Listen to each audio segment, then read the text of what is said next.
You're entering the future-ready CNBC TV18 EBIX Cash Studio.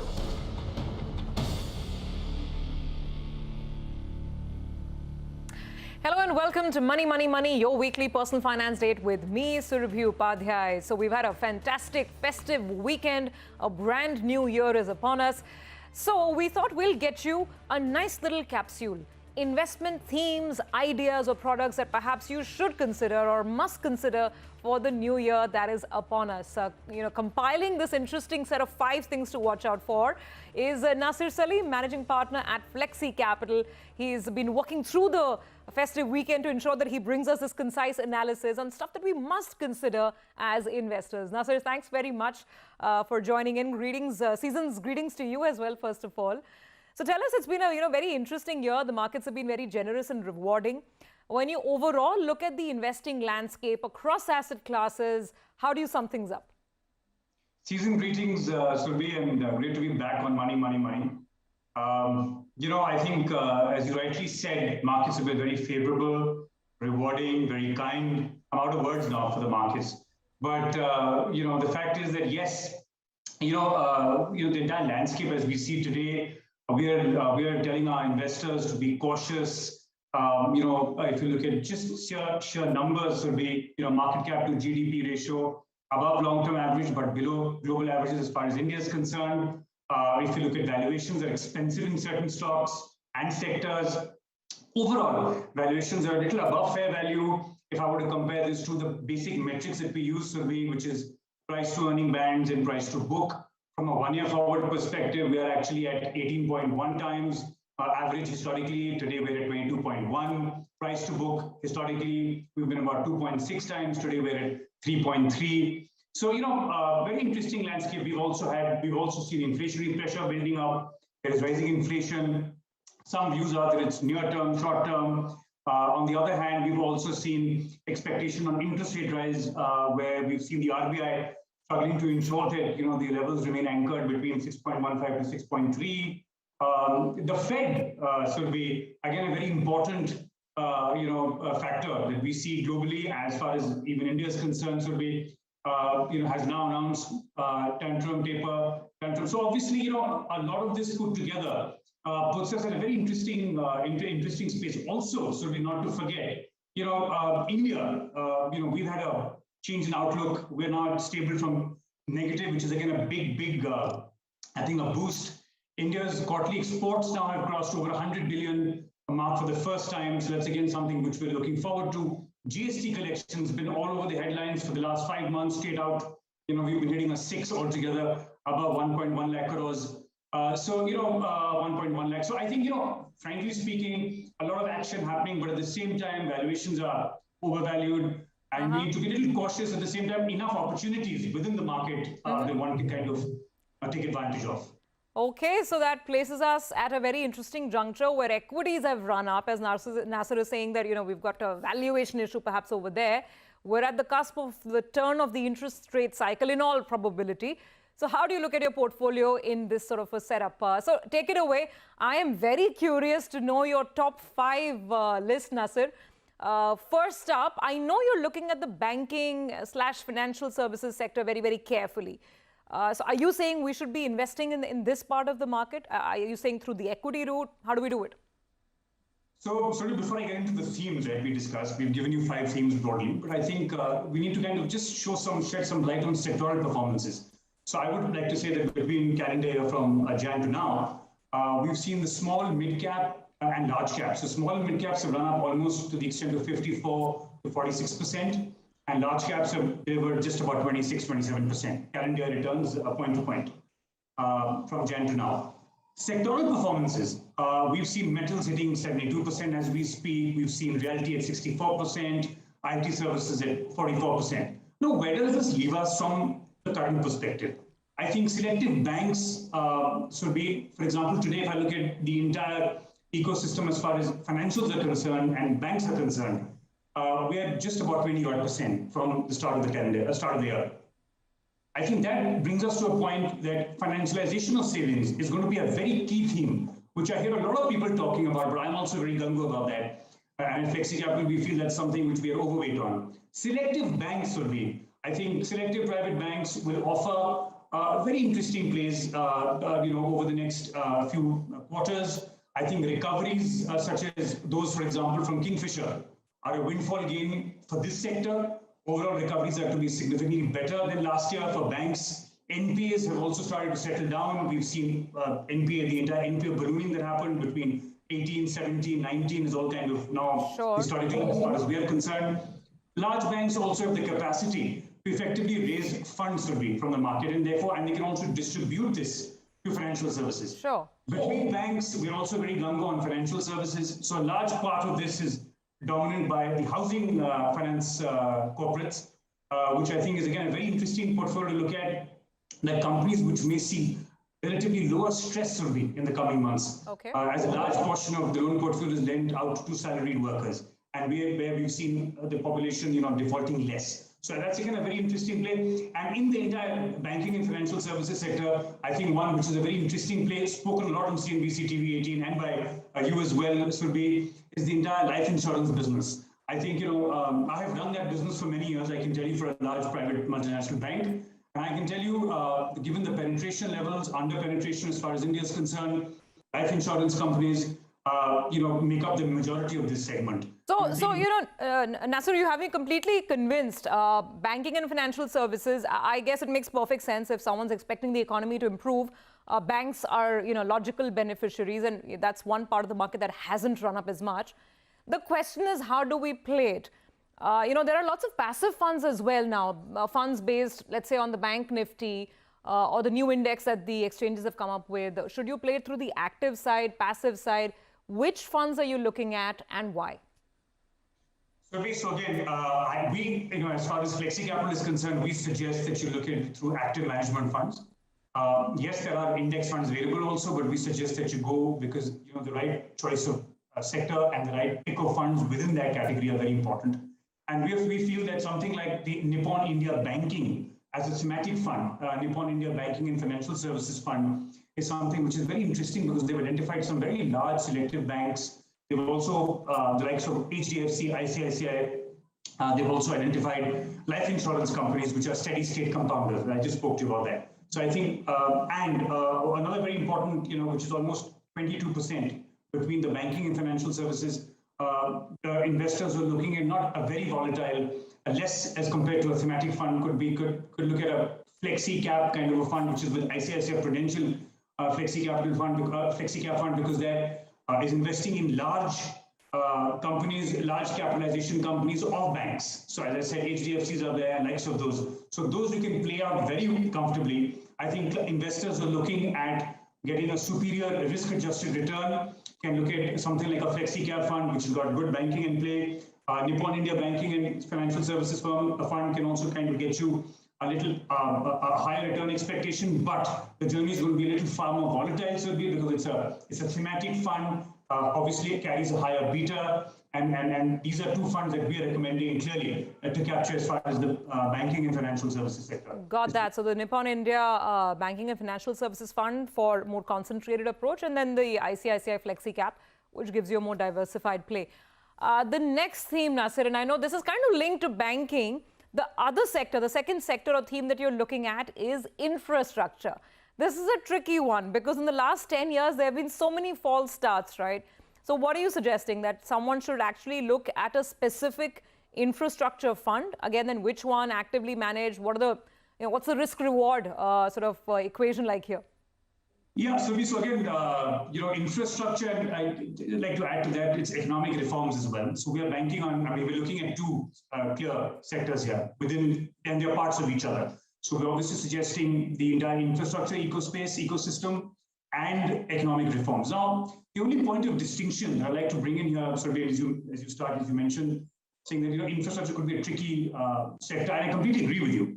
But the only distinction here is that between, if I were to compare the infrastructure space between 2010 and 2020, which is now, and 21, we've been actually, there are four major factors that are playing out this entire theme. Number one, we've seen global liquidity, of course, is going to start tapering down. Central banks have now started to look at it because the pandemic is over, well, kind of over, hopefully. And then there's the RBI's policy, which is, again, favoring the entire infrastructure ecosystem by ensuring that rates have remained all-time low, which augur very well for capital expenditure investments, and the government focus clearly. So we see, we've seen the PLI, which is the production-linked incentives being given out and being doled out by the central government. They're very keen, and of course, execution remains a bit of a challenge. But I think as far as even the infrastructure pipeline, national infrastructure pipeline is concerned, they've also kind of doled out big bucks. Sure. I think right from railways to ports to infrastructure on roads, national highways, I think we're seeing a lot of activity and a lot of money which is going to start to flow in there. So Nasir, I'm just sort of running you up a little bit over here because we have 3 more themes to cover. If someone is convinced and wants to play the infrastructure theme, again, which fund to look at? Because several AMCs actually offer these infra funds. Which one to go with? What kind of market cap companies to sort of consider? What's the safest route, perhaps? Sure. Again, so we've identified a very interesting play. It's been around there for many, many years, I must tell you. And this is from the DSP stable, the DSP Asset Management Company, which is basically called the DSP India Tiger Fund. Now, Tiger basically means the infrastructure, growth, and economic reforms. And it basically is capturing, overall, it's looking at broadly 4 or 5, 6 sectors, which have been targeted beneficiaries over the last 3 to 4 years on account of economic reforms and the infra push. These are basically, on account of the power sector. We've got real estate, we've got automation, we've got manufacturing.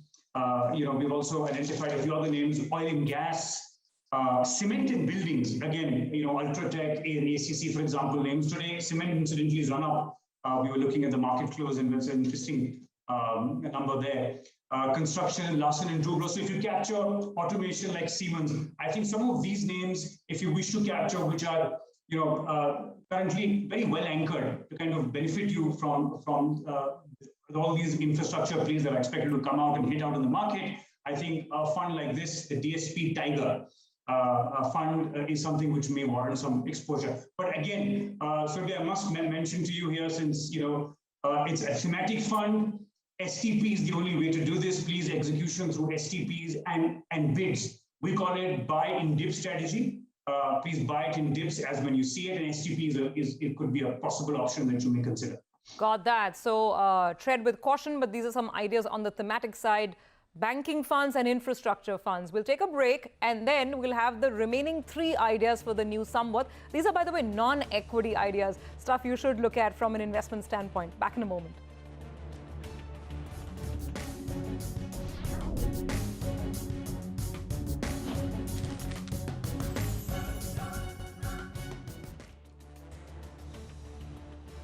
Welcome back. You're with us on Money, Money, Money. And this week we are talking about 5 top investment ideas for the new Samvat. Nasir, tell us about idea number 3. This is coming in from the fixed income side, I believe. Yes. So we again, very interesting there. So I'll just spend maybe 30 seconds on this entire discussion on Fed tapering and how it's going to kind of get impacted. People are comparing it to 2013. Again, a slight distinction there. I don't think investors need to worry too much about this Fed announcement on tapering, simply because the landscape today is far different, Surabhi, from what it was in 2013. Because why I'm saying 2013 is when tapering was announced way back in 2013 by the Fed. We saw yields spiking and people started to sell US dollars, and obviously that had an impact on yields. I think today the landscape is different. Why? Because the fundamental distinction now is that we're sitting on a $639 billion foreign exchange reserve, which is the 4th largest foreign exchange reserve holder in the world. That kind of expects us to, ensures that that's a good cushion against tapering. And obviously, we are better placed as far as India, as far as other emerging markets are concerned, and globally. So I think one is that. The second thing, of course, is that, on account of a lot of noise around tapering, and now obviously they've announced it, FPI flows indicate commitment for India, as you're continuing to see.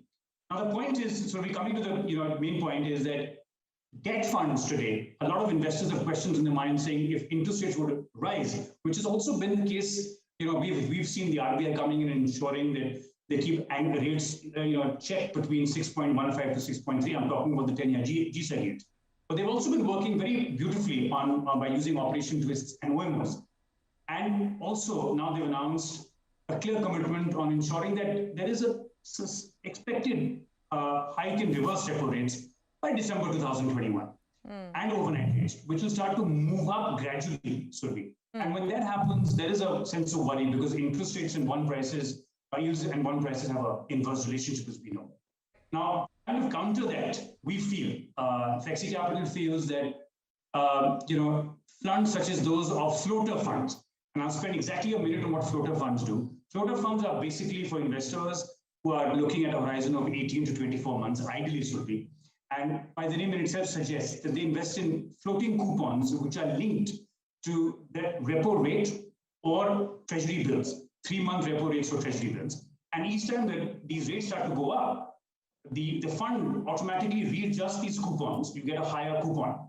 And thereby it kind of dilutes the entire impact of the interest rate hike that is normally evident in a fixed rate fund. Floater funds are typically invested by floater coupons which are raised by corporate houses and government treasuries. And of course, they're very attractive because you can invest with them. You get protected to a large extent on the hedge on interest rate hikes. So those are that we recommend. We've shortlisted for you the top two, which is top three actually, pardon me, ICICI floating rate fund, there is the Kotak floating and the HDFC floating rate funds. I think these are interesting plays and will act as a decent hedge for your investors on the fixed income space. Okay, so floating rate funds perhaps is something that can be looked at. That leaves us with idea number 4 and 5. Now, what are these last two pieces that we should consider perhaps for investment this year? Yeah, so again, we've been talking about this for the longest time. I think gold is an asset class which you can't ignore. Acts again as a perfect hedge for inflation. We've also seen central banks buying, all-time high, gold buying has been happening by central banks. And therefore, we also feel that gold ETF, by the way, ETFs that we're talking about now, have fallen to the lowest price in about 16 years relative to the S&P 500 counterpart. So we suggest gold as an important hedge in the portfolio, Surabhi. Clearly, gold does well in stagflation. Well, we're kind of now out of stagflation. We're getting into a good growth scenario. But in inflation, I think to hedge inflation, gold is a good tactic. We can look at two funds. Clearly, the Nippon India Gold Savings Fund, which can be invested for real investors. It also gives you an SIP option, so you can kind of average out your entries. Then there's also the Kotak Gold Fund, again, through ETFs. It gives you a very good management of investing into the prices of gold and gives you access, transparent, lower cost, no holding cost, and are recommended. The last, which I would want to talk about now, is clearly real estate survey.